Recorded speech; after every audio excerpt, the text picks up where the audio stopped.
تۆری یەکەمەوە دەست پێ دەکەین ئەمڕۆ ڕۆژی جیهانی سینەمایە ئەو هونەرەی کە سنوورەکانە بەزێنێت و زمانی هاوبەشی گەلانە و ئەکرێت بڵین لەم ڕۆژەدا لەم یادە پیرۆزەدا ئەتوانین باسی شانازیەکی گەورە بکەین کە هەم بۆ کوردستان هەم بۆ سینەما و بۆ فیلمسازی کوردی و هەم لە هەمان کاتیشدا بۆ دەستگای میدیایی کورسات کە هاوکارێکمان و مامۆسایەکی زانکۆ ئەویش دکتۆر کۆڤان حسێنە وەک تاقانونەری کوردستان لە لیژنەی باڵای ڕخنەگرانی سینەمای جیهانی دەستنیشان کران ناسراو بە فێبرێسکی و لەگەڵ دکتۆر کۆڤانە باز لەم وێزگە گرنگەی کارکردنەکەین و باز لە ڕۆژی جیهانی سینەما و گرنگی سینەما و باز لە سینەما و فیلمسازی کوردیەکەین. دکتۆر کۆڤان سڵاوت لەبێ و زۆر بەخێر بێت. زۆر سپاس کاکڕەوەن. زۆر بەخێر بێت پیرۆزبایی دیەکەین. هەرچەندە چەند ڕۆژێکی بەسەرا تێپەڕیوە بەڵام ئێمە ئێستا پیرۆزبایی دەکەین و ئێستا لە ڕۆژی جیهانی سینەمایە میوانی کورسات مەگەزینیتی و باسێکمان لە گرنگی ڕۆژی جیهانی سینەما بۆ بکە. بەڕێستان چۆن باس لە ڕۆژی جیهانی سینەماکەن؟ بەڵێ طبعاً زۆر سپاس بۆ پیرۆزبایی بەڕێستان، سپاس بۆ میوانداریە. ئەوەی ڕاستی بێ ڕۆژی جیهانی سینەما یعنی شتێک نییە بە فەرمی لەلایەن نەتۆیە گرتوەکان یا یونسکۆوە دانی پێدانرابێت. یعنی شتێک نییە بە ناوی ڕۆژی جیهانی سینەما. چەند وڵاتێک ڕێککەوتونە سەرەوەی کە ئەم ڕۆژە کە ڕۆژی با بڵێن یەکەم نمایشی فیلمی برایانی لۆمیێرە لە 1995 کردویانە بە ڕۆژی سینەما. ئەگناوکو لە بنەرەتدا لە سەر ئاسی جیهانی شتێک نییە بە ناوی ڕۆژی جیهانی سینەما کە دانی پێنرابێت لەلایەن یونسکۆ و هەندێک وڵات ڕێککەوتون حتا ئێستاش لە هەندێک وڵاتە هەرجیان ینی لە یادی سینەما لە ساڵێکە لە ڕۆژێکە ئەکەن کە جیا لەگەڵ ڕۆژی جیهانی سینەما کە 28 دیسمبەر دیاری کراوە. بۆ نمونە لە هەندێک وڵاتێک و پۆرتوگال لە وڵاتانی تری هەندێکی ئیسپانی هەندێکی ئەنگلۆفۆن جیاوازە. بۆ نمونە من لە نمونەی بەرەتانیا لە 2 سپتەمبەر ڕۆژی جیهانی سینەما ئەکات. بەمەرجێک دوای 4-5 مانگ سینەما گەیشتە لەندەن لە دوای عەرزەکەی پاریس کە برانی لۆمێر کردیان لەوێش نمایشە کە کرا. ئیتر ئەم نازم ئەم جۆرە ڕێککەوتنە چۆن دروست بووە، بەڵام ئیتر ئەوەیە کە وڵاتان بەشی زۆری وڵاتان ڕێککەوتنە سەر کام ڕۆژەوەک و ڕۆژی جیهانی بناسنێت و ئێمەش پیرۆزبایی لێ هەموو ئەوان ئەکەن کە هونەردۆستن و کە سینەماکار لێ. دەست خۆش دکتۆر جان، ئەگەر باس لە وێزگەکانی بەرەو پێشچوونی سینەما و فیلمسازی بکەین لە جیهاندا، فیلمسازی و سینەما لە جیهاندا لە چ قۆناغێکدایە و سینەمای کوردی لە کوێ ئەو قۆناغەدایە؟ سەرهەڵدانی سینەما یاخۆ دروستبوونی سینەما لە سەردەمێکدا بوو کە بڵێن لە ڕۆی زانستی و معریفی و هێزریەوە پێ ئەوترێ قۆناغی با بڵێن ئۆکیولار سنتریزم، واتە ئەو قۆناغەی کە هەستی بینین زاڵترە بەسەر هەستەکانی تر، ینی بەعکسی فۆنۆسنتریزم سەردەمێکمان هەبوو کە دەنگ کە قسەکردن زۆر زاڵ بوو کە باو بوو کە باڵی کێشەوە بەسەر هەموو شتێکە بوو بە سەردەمێ بوو کە بینین سەنتەرگەرا بوو و بینین جێی خۆی گرتەوە. هەرە و سەردەمە بوو کە بەشی زۆری ئەوانەی کە چنە قۆناغی بینینەوە لە شێوە کاری و لە پاش شێوەکە لە فۆتۆگرافی ئەوانە سەری هەڵدا لەو سەردەمەیە بوو کە پێوترێ کرۆنۆ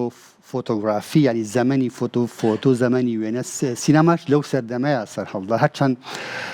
بەشێکی زۆر گرەویان لەسەر ئەوە کرد کە ڕەنگە زۆر بەردەوام نەبێت. حتا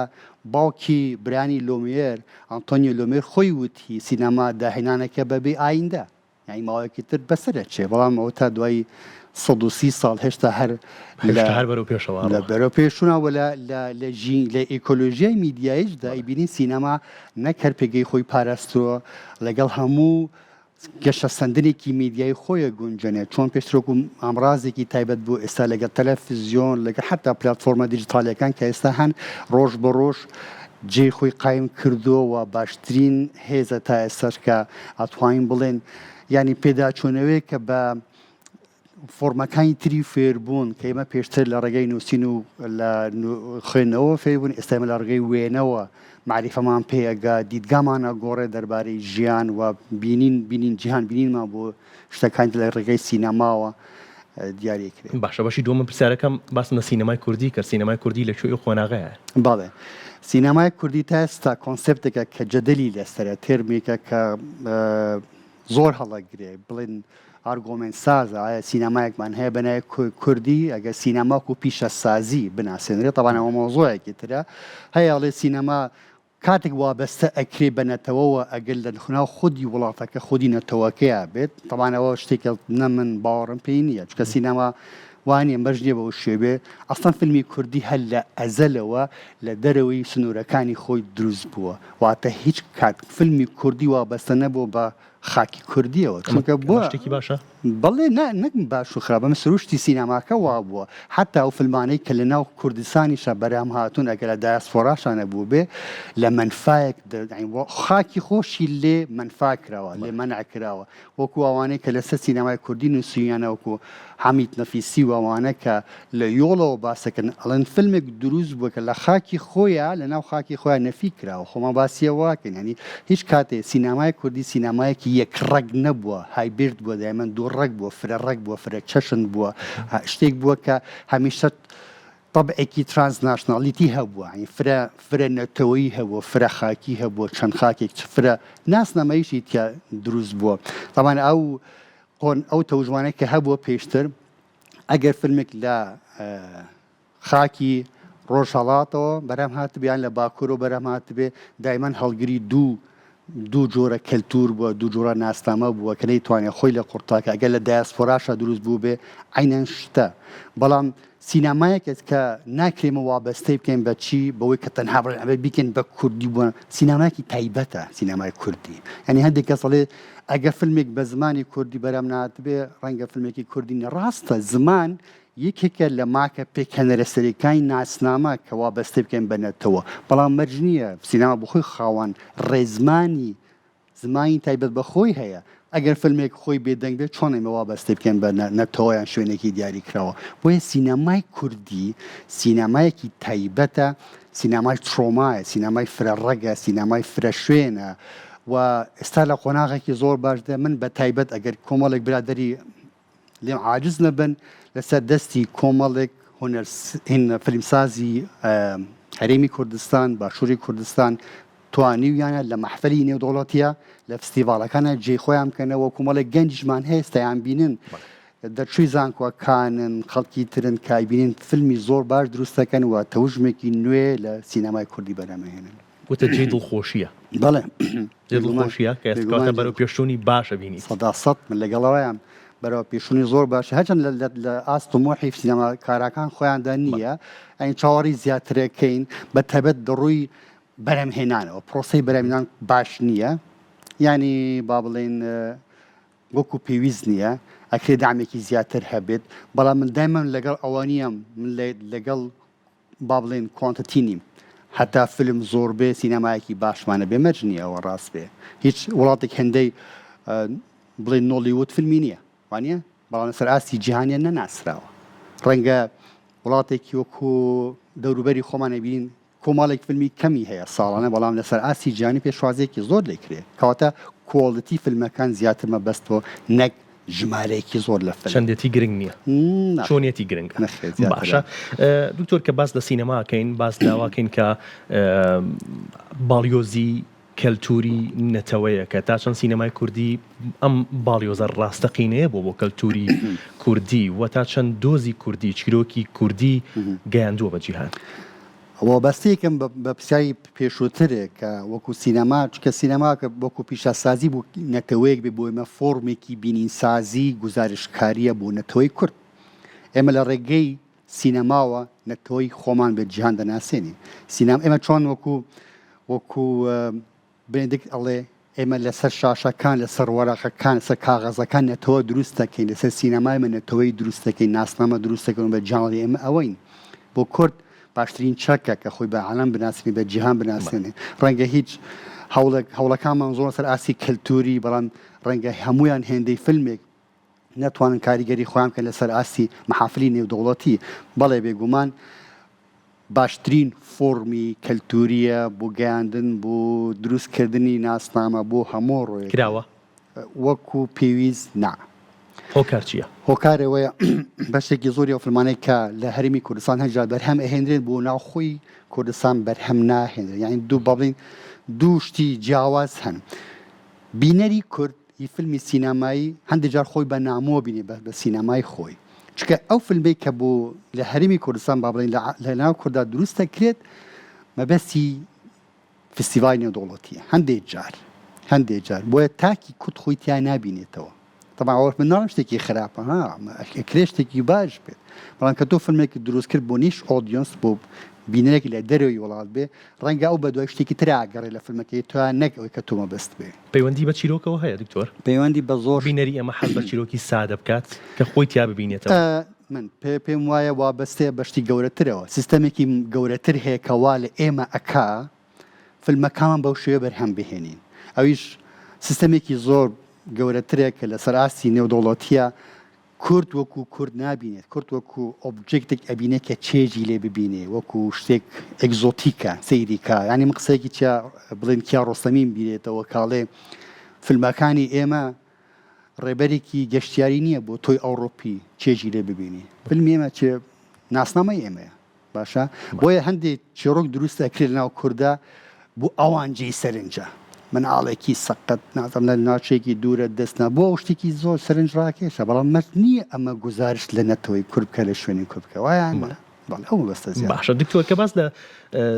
سینەما و باز لە فیلمسازیەکی لە کوردستانە فیلمسازانی ئێمە یەکەم کێشەیان ئەڵەن بودجە نییە ئەڵێن سپۆنسەرمان نییە ئەڵێن پارێکی وامان لەبەردەستانیە کە بەرهەمێکی باشمان هەبێت هەر بەڕاستی کێشەی فیلم و فیلمسازی لە کوردستانە تەنیا بودجێ یان کێشەی ترمان هەیە تەنیا بودجە نییە بەڵام بودجە سەرێکی ترینیانە بەڵێ بێگومان ڕاستەکەن وەکو پێویست هاوکاری ناکرێن ئەگەر دیقەت بین فستیڤالێکی وەکو کەسانە ئەکرێت لە دووهۆک بە زۆر هەشت فیلم کۆکەنەوە کە نەبیندراوە بکە تازە بێ ئەویش لە هەموو ناوچەکانی تری کوردستانێک تەنها لە هەرێمی کوردستانی تۆ ماوەی ساڵێکە ڕەنگە نەتوانێت بڵێ ئەمە نەفیلمان دروست نەکراوە بە شێوەی کە نمایش بکرێ وانە ئەوەی کە لە هۆکارەکانی تر چین من پێم وایە لەسەر ئاستی میدیاکانیش و دامەزراوەکانی ترش ئەبێ پاڵپشتی سینەمای کوردی بکرێ فیلمی کوردی نمایش بکرێت تا ئێستاش خەڵکێکیمان زۆر هەیە کە نابینێ فیلمی کوردی نابینرێت یان شوێنێک نییە بۆ بینینی فیلمی کوردی ئارتاوسێکی نییە ئێمە بتوانین فیلمەکانمان لەوێ نمایش بکەین حتا میدیای کوردی وەکو پێویست گرنگی بە سینەمای کوردی نادا وەکو پێویست لەگەڵ یانی ئەوەی خەریکی بۆکس ئۆفیس و خەریکی شتی ئەوڕۆپیە ئاگای لە سینەمایەکی جاد نییە کە سینەمای تایبەت بە خۆیەتی و ئەبێ باسیکە لە بۆ وڵاتەکەی بوونەتەوەکەی باسکە ئەمانە هەمووی هۆکارن شتێکی زۆر گرنگ ئەگەر تۆ سینەمای خۆت نەناسی پاڵپشتی نەکەیت طبعا لەسەر ئاسی جیهانیش وەکو پێویست پێشوازی لێ ناکرێوانە ئەمەکی کە لە گرفتەکانی تر بەڵام لەسەر ئاستی جیهان فیلمسازانیش دەرچەی تر هەیە وەکو خۆتت مەرج نییە مەتەنهایم فیلمسازی کورد ئەتوانێت لەسەر ئاستی وڵاتی تر بە هاوبەشی لەگەڵ کۆمپانیای تر وە کراویشە بەشێکی زۆری فیلمسازی کورد ئێستەپەنا بۆ ئەوە بکە هاوبەشی دروستکەن لە بەرهەمهێناندا کۆمەڵێک وڵاتی تر کۆمپانیای دەرەوەی سنووری خۆی بە هاوبەشی بکە لە دروستکردنی فیلمە و هەوڵێکیش هەیە بۆ دروستکردنی کۆمشن یان ئێستاش هەیە لە هەرێمی کوردستان بەڵام جای لەسەرەتادایە کە ئێرە بکەنە شوێنێکی باش بۆ پیشەسازی سینەمای وتراسی جیهانی لە هەمووی گرنگتر پێکەوە کارکردنە بینین لە کوردستانی گەورەیە دکتۆرە گەر باسێکی ئەمەش بکەیت هونەرمەندانی ئێمە فیلمسازان و سینەماکارانی بۆ نمونە باشوور لە باکوورە بینیت باکوور لە ڕۆژهەڵاتە بینیت ئەم پێکەوەی کارکردنە چۆن باسەکەیت جێ خۆشحالیە بەڕاستی من تەواو هاوڕام لەگەڵتە کە ئیشی زۆر باشە بینین لەسەر ئاستی هەر چوار پارچەی کوردستان کە بینن هاوبەشیەک هەیە و پێکەوە کارکردنێک هەیە یەکی لە فیلمەکان کە دەربارەی یەکێک لە ئەکتەرە کۆچ کردووەکان بوو بەداخەوە ئەم ساڵ لە فستیڤالی دۆک نمایش کرا کە بەڕاستی هەمووی جێی ئەسەر بوو هەمویان کە ئەو هونەرمەندەمان هونەرمەندێکی کۆمیدی هی ڕۆژاوای کوردستان بوو کە بێجێ هێشتین فیلمێکی هاوبەش بوو کە لە نێوان باشوور و ڕۆژاوای کوردستان دروست کراوە شتێکی زۆر جوان خەڵاتیشی پێبەخشرا ئەم نمونانە زۆرن و ئەبینین لەسەر ئاسی کەواتە ئەمە گرنگە ئەم پێکەوەی بێگومان هەندێک جار ئەبینین ئەم نزیک بوونەوە شتێکی ترمان بۆ دروستەکە جۆرە فیلمێکی ترمان بۆ دروستەکە ڕەنگە هەندێک ژانری چیرۆکەکان بەهێزترەکەن بێگومان فیلمی جوان دروستە بێتن وە ئەبینین کەسێکی وەکو کازم ئۆزیت لێرە فیلمێک بەرەمەیان هاوبەشێکە وەکو پێویست هەچەند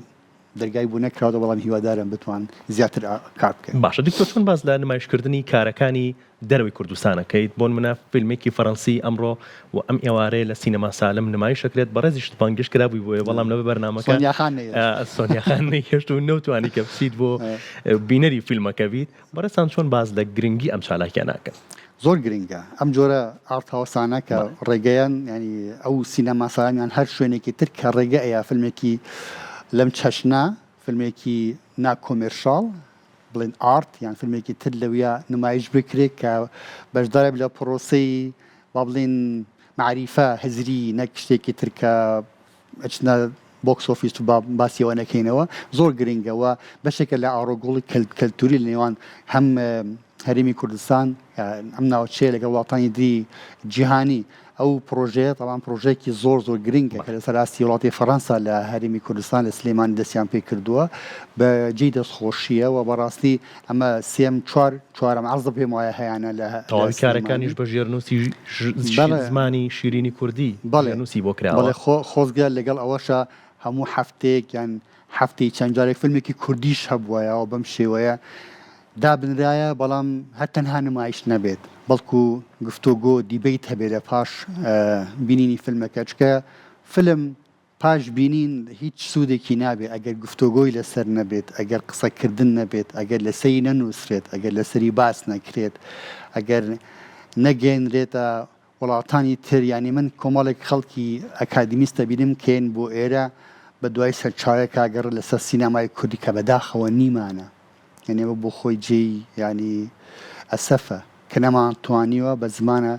جیهانیەکان کۆمەڵیش لە دەربارەی سینەمای کوردی بنووسین کاوان بتوان لە سودی لێوەربگرن خۆزگەمە ببووە بە کەلتورێک چۆن نمایشکردنی فیلم کەلتورە بۆ بە کەلتور سوپاس بۆخۆیان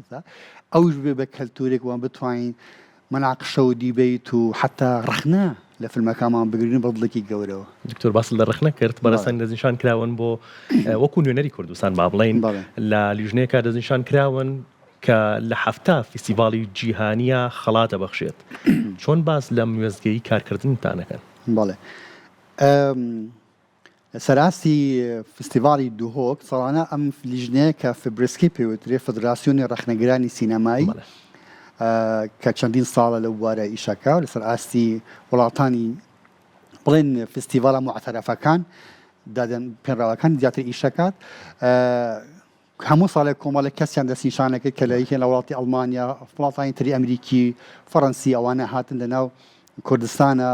هەڵسەنگاندنیان بۆ فیلمی کوردیە کرد ئەمساڵ خۆشبەختانە پێداچوونەوەکیان بەوە کردووە کەسێک لە ناو خودی کوردستانە دەستیشان بکرێت کەوەکو نوێنەریان بێ لێوێ و بەشداری لە هەڵسەنگاندنی فیلمەکە بکە سوپاس بخوا و شەرفە بە من بەخشراوە شتێکی ئەوەنە گەورە نییە من هەب شتێکی زۆر بچووکە بینم کە شانازی پێوەکەین جێشە نازیت بۆ وادارم بتوانم زیاتر لەسەر وارە ئیش بکەم و زیاتر پەرە بەڕخنەی سینەمایی بدەین و فیلم سازەکانیش بەدڵێکی گەورە لێمە وەربگرن چکە لەسەر بەرهەمەکە قساکەین نەک لەسەر دروستکەرەکە. ئەم وێستگەی تا چۆن گرنگە بۆ بەستنەوەی سینەمای کوردی بە سینەمای جیهانیەوە و بۆ ناوەندە ئەکادیمیەکانمان تا چۆن گرنگە؟ هێندەی پرۆسەی فیلمسازی پیشەسازی گرنگە وەکو کللتور پێویستە ئەمنە بایەخ بەوە بدەین لە پێش هەموو شتێک ئێمە سەقافی سینەمای ڕۆشنبیری سینەمای لەناو خەڵکە بڵاوکەینەوە دروستیکەن خەڵک فێریەوە بێ کەس چۆن تەماشای فیلم بکانێک وەکو فۆرمێکی خۆشبباری و تەرفیهی تەماشای بکە باڵکو فۆرمێکی معریفی هزری کە دنیابینینی مرۆڤە گۆڕێ تەماشای فیلمەکان بکات و ئەمە جارێت جێی خۆی بکاتەوە دواتر قۆناغیەوە دەست بکە کە میدیاکانیشمان زیاتر بایەخ بەوە بدەن کە شیکاری فیلمەکان بکەن هاوکاری بڵاوکردنەوە یان تێ گەیشتن دەربارەی سینەما بکەن بۆ جیهان بۆ بینایی ناوخۆی و ئەمە بێ بە دەرچێک بۆ ئەکادیمیستەکان بۆ خەڵکانی ڕڤیۆەر ئەوانە زیاتر بنووسن سەر فیلمەکان. میدیا تا چەند کاری کردووە لە ڕۆشنبیری سینەمایی دکتۆر بوو قسەکەشم پێ بڕیت بەڵام مەبەستم بۆ ئەمە بپرسم میدیا تا چەند کاری کردووە لە بڵاوکردنەوەی ڕۆشنبیری سینەماییە؟ وەکو پێویست نییە کاکڕەوەن چونکە تۆزێ دوورە لە سینەمای خۆی هەر ئەوەی باسی سینەمای غیرە خۆیە کە سینەمای خۆی بیت شۆتەوە ینی نبینی مەسەن فیلم ئەو بەرنامانی کە لە ناو میدیاکانە هەن دەربارەی سینەما کەمترین جەخت لەسەر سینەمای کوردیە مەگە کەسێک فیلمێک دروست بکە ئینجایکەن با هەواڵ ما باقی ئیتە سینەما تیای نییە لە کاتێکا تۆ زۆرترین شت لەسەر سینەمای کوردی دروستکی و ئێمە بەشێکی زۆری فیلمەکان هەیە ئێستا هەندێک لە سایتە پایرسیەکان باشتر لە میدیا ڕسمیەکان ئیشەکەن یعنی ئەو سایتانەی کە پایرسین کە نایاسایین زیاتر بەرهەمی هین سێ کوردی کۆکەنەوە شتی لەسەر نووسن و سر لەسەری باسەکەن کاما بۆ خۆی ئەرکی میدیای کوردی بووە بە تەبێدا مەزرا سەرەکیەکان دەستخۆش بێ دکتۆر گیان گفتوگۆ لەگەڵ بەڕێسا کە باز لە سینەماش بکەین زۆر چێژبەخشە زۆر دڵخۆشمەوە کە گفتوگۆ لەگەڵ بەڕێساکەم بەڵام کاتی بەرنامەکەمان هەر ئەوەنەیە سپاس بۆ تۆ زۆر دڵخۆش بووم سپاس بۆ کاتی بە ئێمەت بەخشی دەست بە دکتۆر گیان سپاس بۆ تۆ ئازیزان لەگەڵ